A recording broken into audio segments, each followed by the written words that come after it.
We are helping our business customers to know with whom they are dealing with, right? We convert strangers into good customers, and I guess that's the perfect way to describe our service.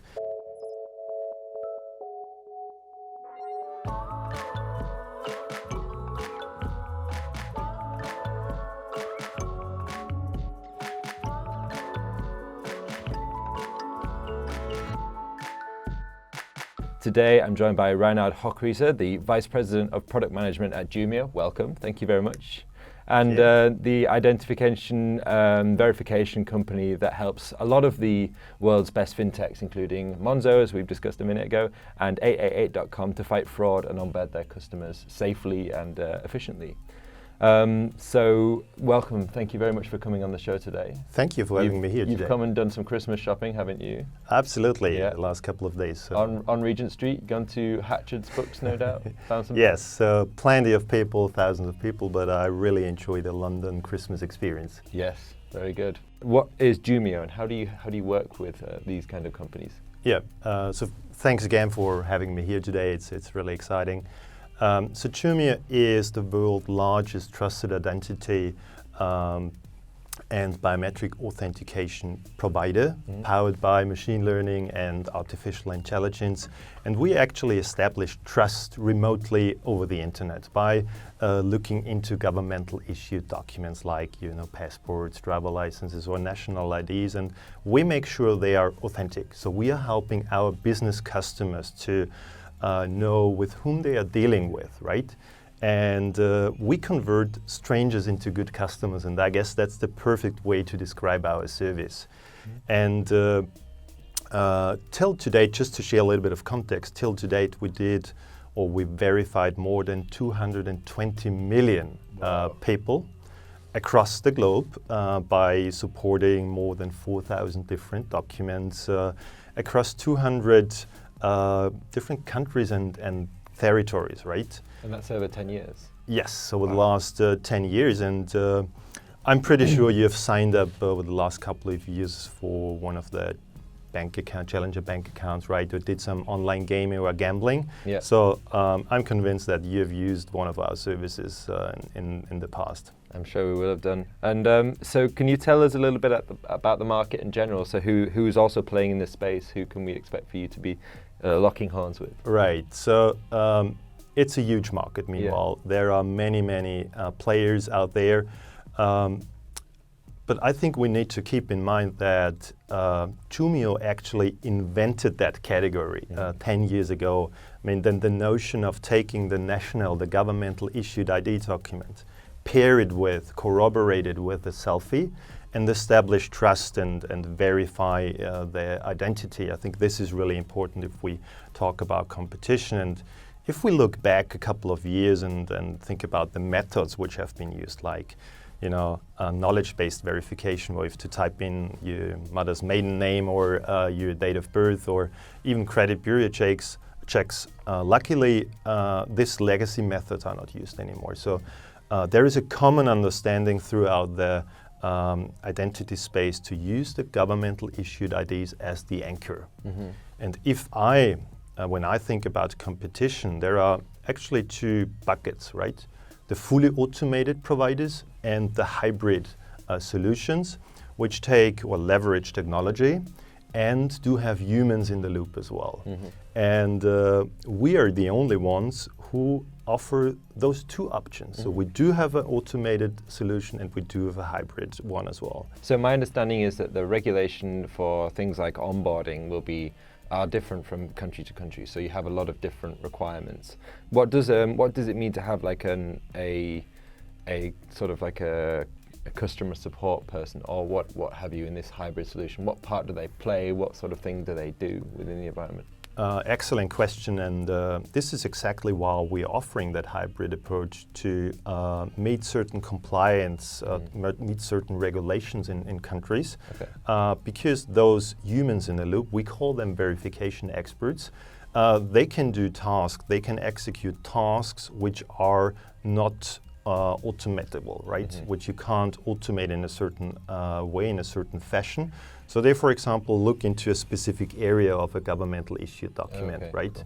And this makes us pretty unique compared to the rest of the vendors. So a real specialist then in terms of unpicking bits Right. of And documentation.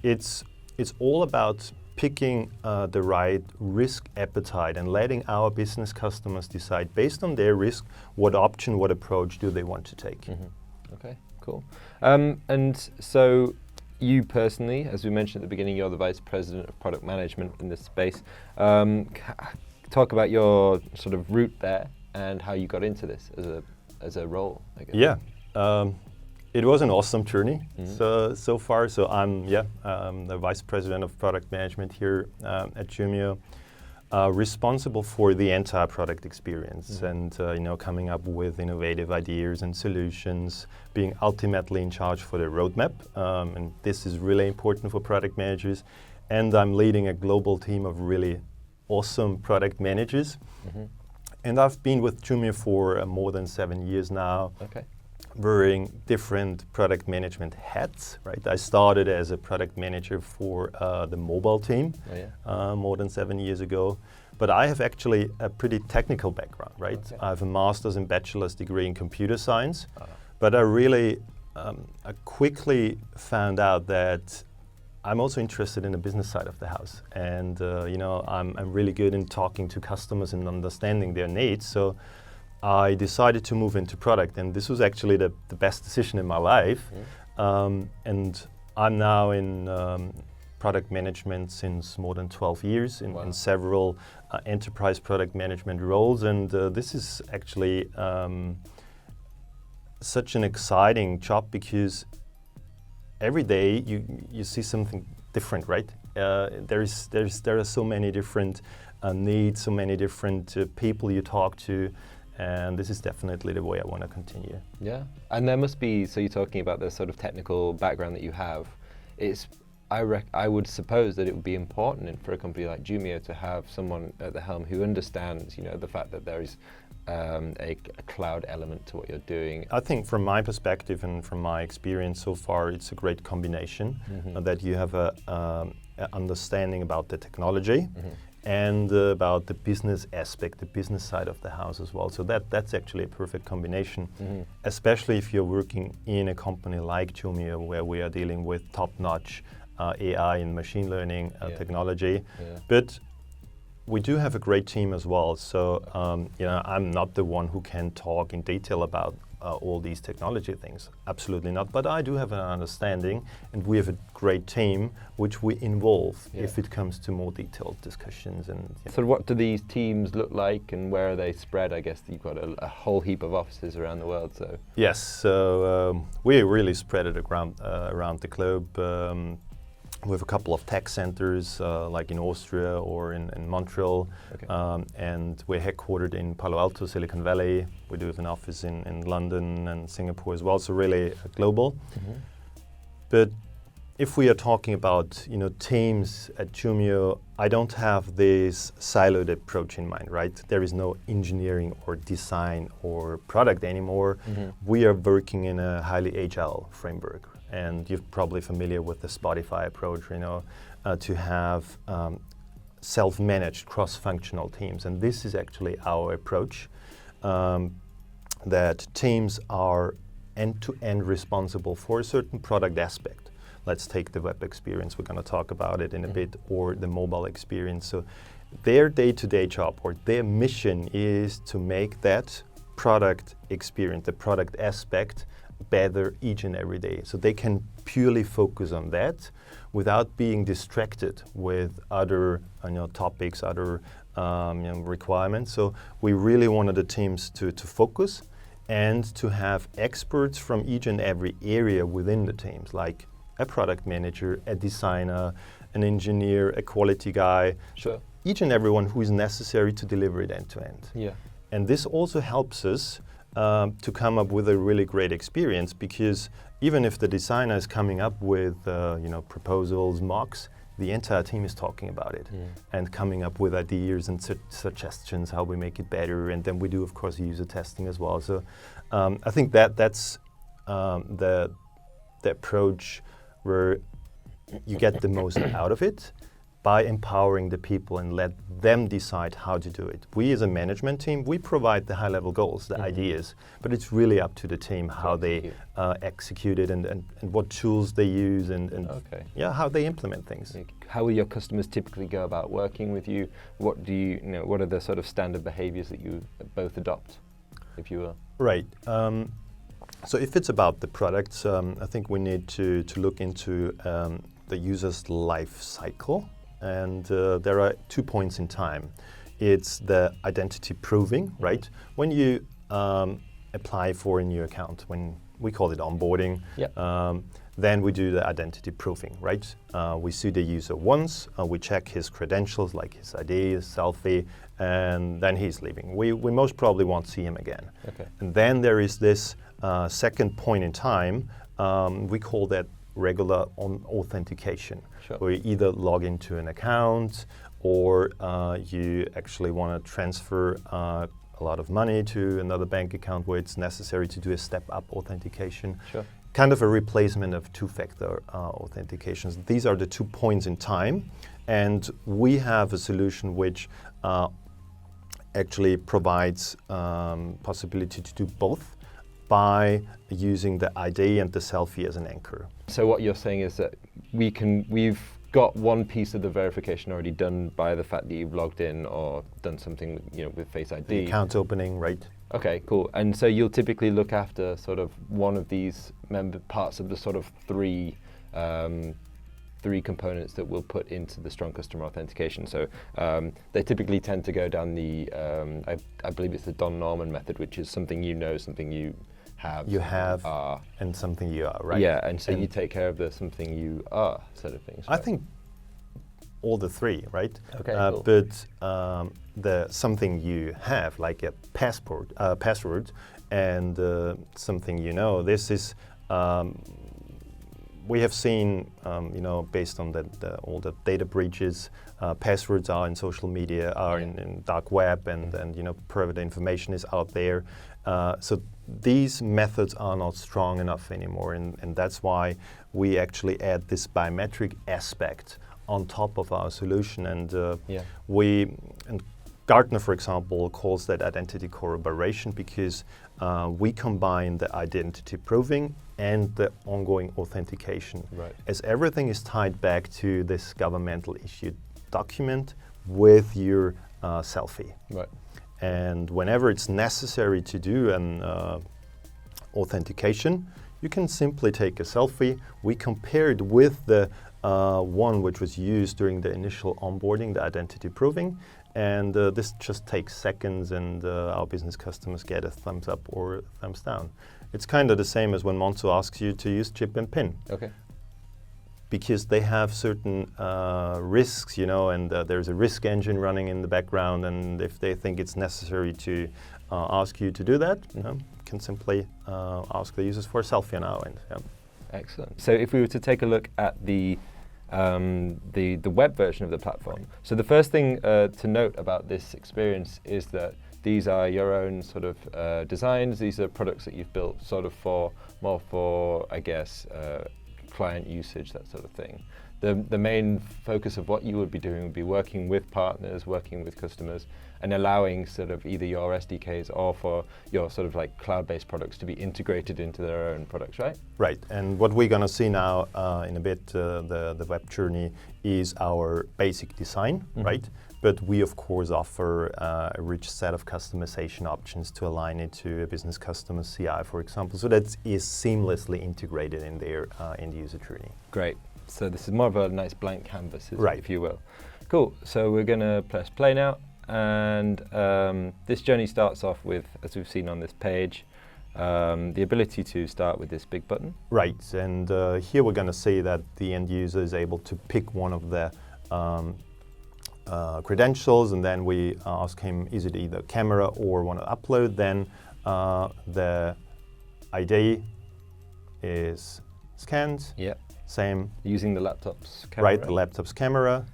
Same with the back side, and it really depends on the ID if we ask for the front and or back, depending on the security features. And then we are requesting a selfie. And it's not just a selfie, it's a 3D face map, which is generated throughout this process. We take hundreds of images into consideration and build a 3D representation of the end user's face, which is used afterwards for authentication, but also to determine the liveness of a person. So is it a real person sitting in front of the camera or the computer actually? And we are the only provider that is certified. So it is a certified liveness detection by NIST and ISO. Yeah. So we can detect, all kind of spoofing attacks with masks and artificial heads and those kinds of things. Yeah. Because being a live person is really crucial. Meanwhile, we have heard the things like that deep fakes meanwhile, and so this is not a problem if customers are using our solution. We are able to catch all of that. Fantastic. What sort of users would typically be using web products for authentication and for ID checking? It really depends on the industry, right? But usually we say the web journey being used if businesses have established, web pages, account openings throughout their web pages, or mobile web, because our solution is, of course, mobile web as well. Yeah. And it's also easier to integrate, right? Because there are two ways to use the web client. Either in an, we call it iframe, embedded into the web page, but you can use it as a standalone service too. So just take the verification link and send it out through email or web. So it's pretty easy and slick to integrate that. So if someone is looking for one-stop shop, 5-minute integration, let's go with web first and adopt native mobile afterwards. Okay, and so for the users of these products, what will they typically, how can you tailor this sort of experience to them? There are plenty of requirements, right? We could talk about that topic for hours. Yeah. But I think let's pick two of them, and it's the user experience, of course, and the camera technology, or being camera agnostic. I think that's the better description. And if we think about user experience and our business customers' needs, their number one KPI is conversion, right? Sure. So it's all about converting as much as possible good users, and this is our number one mission as well. If we think about design, if we implement the user journey, but user experience is way more. As we are dealing with private and sensitive data like governmental IDs and selfies, you need to think about guidance, right? Telling the end users, why is it necessary that we take a photo of your ID or your selfie? What happens afterwards? How do we process that? And how long do we store it, right? Being transparent helps, to drive conversion as well. Sure. So it's a combination of really kind of several topics. Yeah. And if we think about technology and desktop computers and notebooks, there are tens of thousands of cameras out there, right? Webcams, built-in cameras, and we really need to take care that it doesn't matter which camera is used, regardless if it's a 1 megapixel 10-year-old camera or the top-notch camera in your MacBook.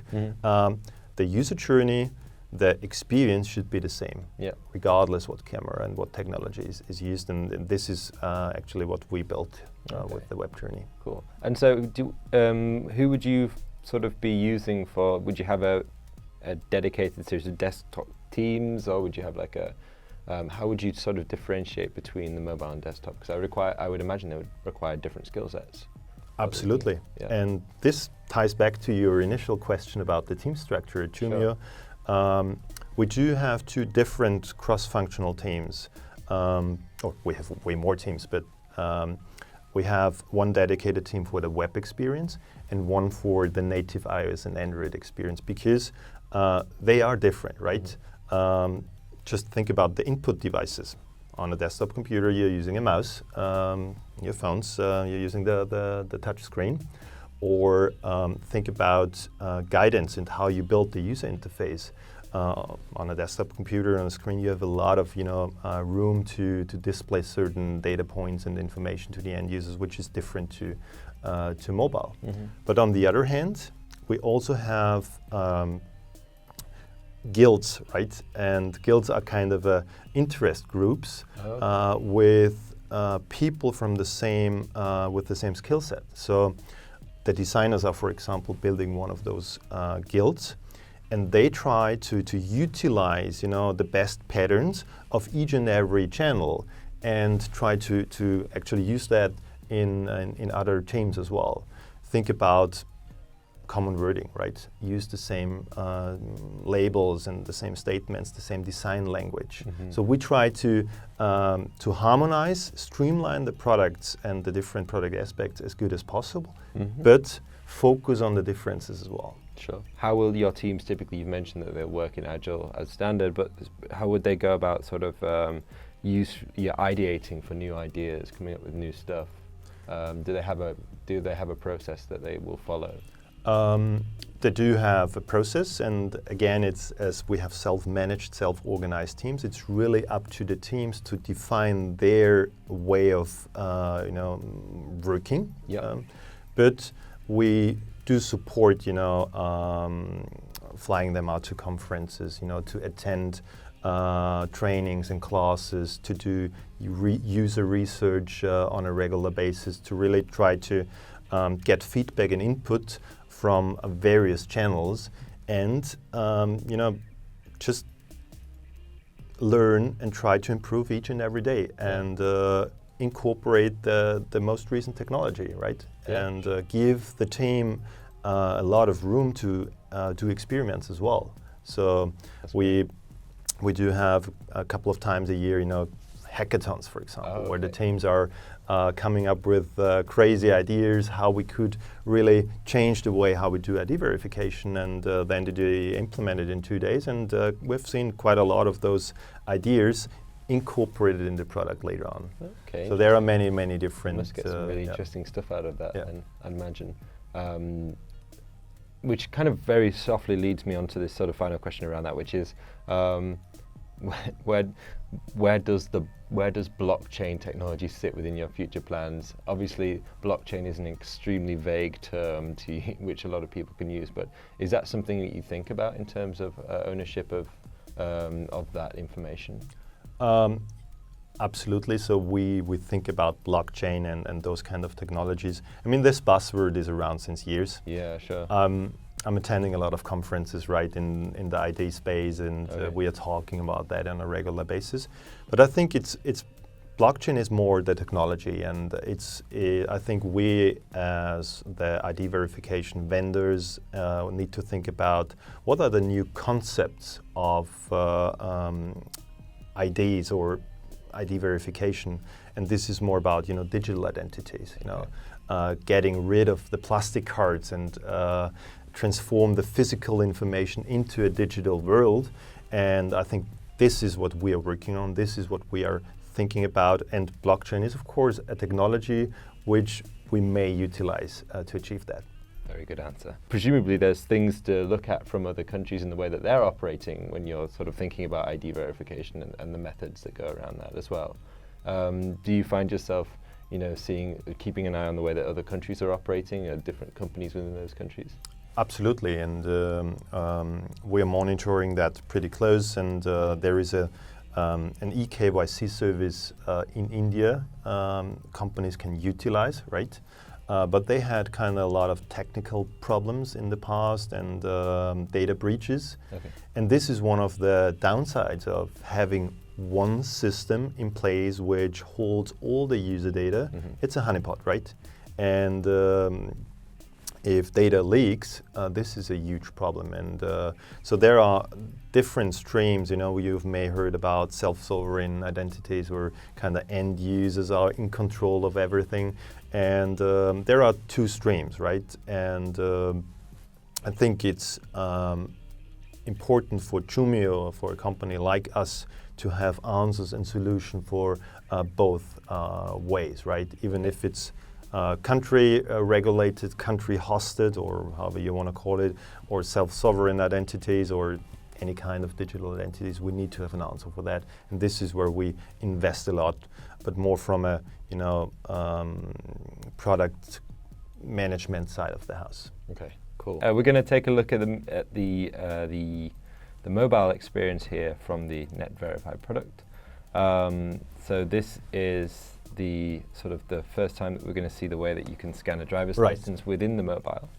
And here it's a business card just to show you the unhappy path, right? Yeah, the unhappy path and the real-time feedback that we are able to see and to recognize. Okay, it's not a valid document, right? Let's try again. Let's try it again, and afterwards we've scanned the valid California driver license backside as well. Nice to see that step 2 of 3 there at the bottom as well, sort of like giving you the visual cues as to where you are in the process at the whole time. That's correct. Super important. And as I said before, it's the same user flow on both channels, right? The design is different, of course, but the user journey itself, with taking the front, taking a photo of the back, and taking the selfie, is kind of the same throughout all the channels. So that if the user is coming back, he's familiar with the process and what to do. Sure. And you're scanning the document there, and you've pulled a load of information there and presenting it. So you've got some sort of scanning capabilities there. Absolutely. And then we can sort of press this button at the end to request any information. Nice, I guess that's a nod to the sort of the regulatory environment that's around holding information. What are the sort of the ways that you will approach sort of designing for a mobile, or what are the users of mobile apps require that may be different to a web-based user? That's a really interesting question, and we have those kind of discussions on a regular basis within Jumio and the different teams as well. I would say it's about speed and, again, user experience. As a mobile user, you want to do things quickly, and you want to get, or you're used to get, immediate feedback. And this is what we have seen throughout the mobile journey now, that we are able to provide that immediate feedback because of the technology. As the mobile is, meanwhile, from a processing and computing power, even better as some computers, so we can run machine learning services on the device as well, which is the difference to a desktop computer, because in the browser it's not possible to run that services. That's why we have to upload it to our cloud to provide feedback. Interesting. So we utilize this native technology advantages to provide real-time feedback. So if someone is trying to scan the business card for whatever reason, we can let them know, okay, this was not an idea, please try it again. Try again. Or I think that the second most important aspect is applying the design patterns from the various operating systems. In the past, we've seen so many from other companies, so many new design approaches, right? But at the end users are struggling because they are used to the iOS or Android material design. This is also one of our missions. We really want to try to use that so that the end user base, the consumers, are familiar, and we don't need to train them, right? They immediately know what to do and how to use the application. We've seen instances whereby, take Revolut, for example, will use maybe an SDK or a sort of a file, and then slip that into their product, sort of with the branding of the company on there and so on. Whilst Monzo may, operate in the back end with their own design patterns on front, and these seem like the two ways of working, if you will, with a company like Jumio. What are the kind of requirements from that end, and how do those discussions come about with you, and sort of how do you decide what's right? So our business customers are in the driver's seat because finally it's their decision. But what we do is we usually sit together with our experts and the business customers team and think about what do they want. What's the problem? What problem do they want to solve? And then it's usually pretty easy to define or come up with the right solution. Is it a web journey? Is it a web service call? Is it the SDK? And if it comes to the SDK, to the native implementation, we offer various ways of customization. So it's possible to change the entire user experience. we're really flexible if it comes to that. And what we see over the last, it's a trend over the last 12 to 24 months is that companies are really trying to go omnichannel to provide the same experience throughout web and mobile, and we can offer that, right? And we do have the same experience over all those channels. And we're going to talk about authentication in a bit. One of the huge differentiators is that it doesn't matter if you enroll on the web and authenticate on a mobile later, it's working cross platforms and cross technologies as well. And this is the great addition, the great value of our product. Great. And so typically this will be used for onboarding activities, that sort of thing. This particular journey that we've seen, are there the use cases for it typically? Right. Most of the time it's onboarding or verifying users in a certain way. Think about car rental, car sharing. It's of course onboarding, but they want to know, are you allowed to drive a car? So we have special features and services for industries, like to extract the car permissions from the driver licenses, and also to look into the permissions in detail. So are you only allowed to ride a motorbike, or are you allowed to drive a car or a truck, right? So we're really addressing the needs of several industries as well. Sure. And will you typically or have you been operating this product has this been a core part of the Jumio product for the full cycle, or is this something which has been brought on, Net Verify specifically I'm talking about? Yeah, it's almost or the product is almost available since Jumio was incorporated, so around about 9 years. And we started with credit cards, reading credit cards, verifying credit cards. And based on that technology, we built Net Verify on top, because we quickly identified that the governmental ID space is way bigger, and there is a need of verifying people. So it's our core product, and this is the future of Jumio, and we think ID verification is the way to go. As I mentioned before, in the UK we now have strong customer authentication coming in. Will that require some change on your end or on your competitors as to how you operate in these markets? Yes, absolutely. Yes. Okay. It depends on the regulation or on the regulatory change, right? If we think about GDPR, of course, we had to change things on our end as well.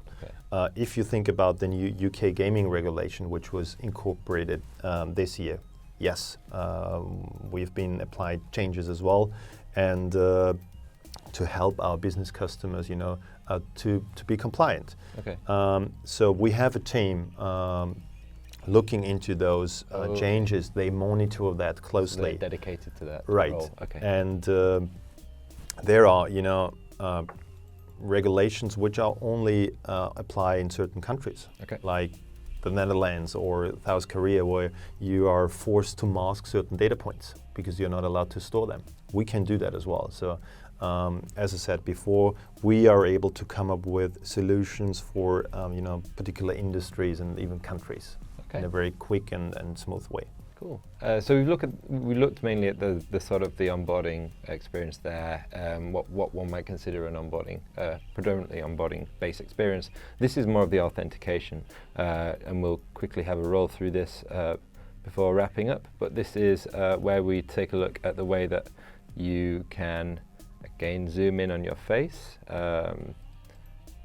and typically this sort of thing will be used for what sort of.